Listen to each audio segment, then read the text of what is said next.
The MLB season is off to a rocky start for the New York Mets as they find themselves 1-2 after a crushing season-opening series loss to the Houston Astros on the road.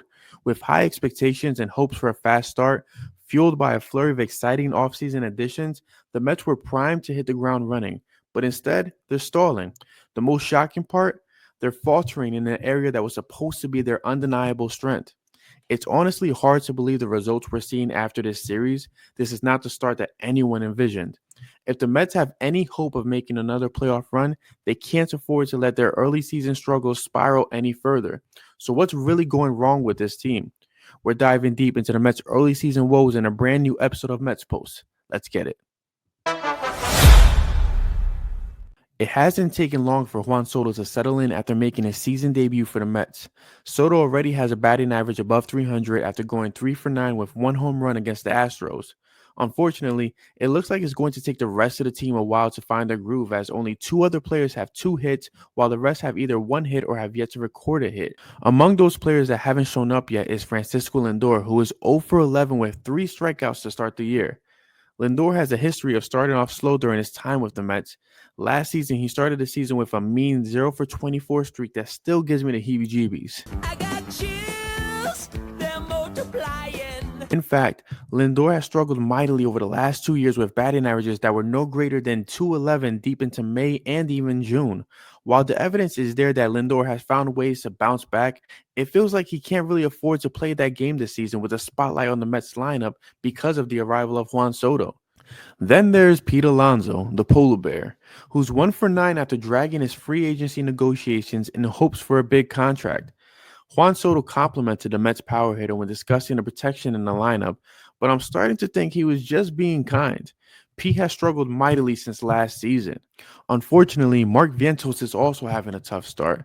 Swaggy V has only produced 1 hit that has led to his lone RBI of the young season, but after a huge rookie season, I wonder if the sophomore slump will actually catch up to him. The Mets offense can't afford to start like this.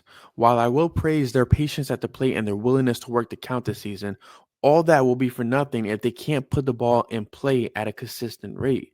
New York needs those 3 big names to find their groove soon. You can't expect to find lightning in a bottle again just because of how last season went. Sometimes you have to force your own luck. They need to find their footing and start strong to finish even stronger. If you're going to keep up with the Phillies, if you're going to keep up with the Braves, this needs to happen now, sooner rather than later. Now, not everything was bad. We can move away from the negativity for a second because their starting pitching actually looked better than expected. I understand that Clay Holmes struggled quite a bit. He relied only on 2 pitches for majority of his 4.2 innings, but Griffin Canning and Tyler McGill did as well as you could expect. The bullpen did even better as they didn't allow a single run in the entire series against the Astros, which is a sight for sore eyes, if you ask me.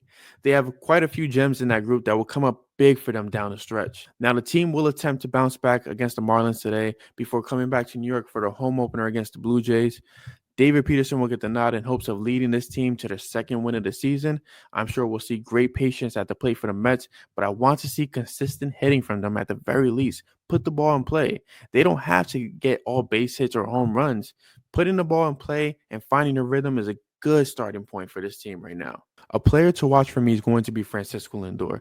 Can he get out of this slump early on and actually go against everything that he's experienced over the last 2 seasons to start the season? If he can get out of his slump, then I feel like it opens the doors for Juan Soto. It can open the door for Pete Alonso. At the end of the day, while Juan Soto is the $765 million guy, Francisco Lindor is the leader of this team and soon to be captain of this ball club. This team will go as far as he goes, and right now he needs to find his footing in order for this team to find their groove. I do want to thank you all for tuning in to another episode of Mets Post. Be sure to subscribe, like, and comment below.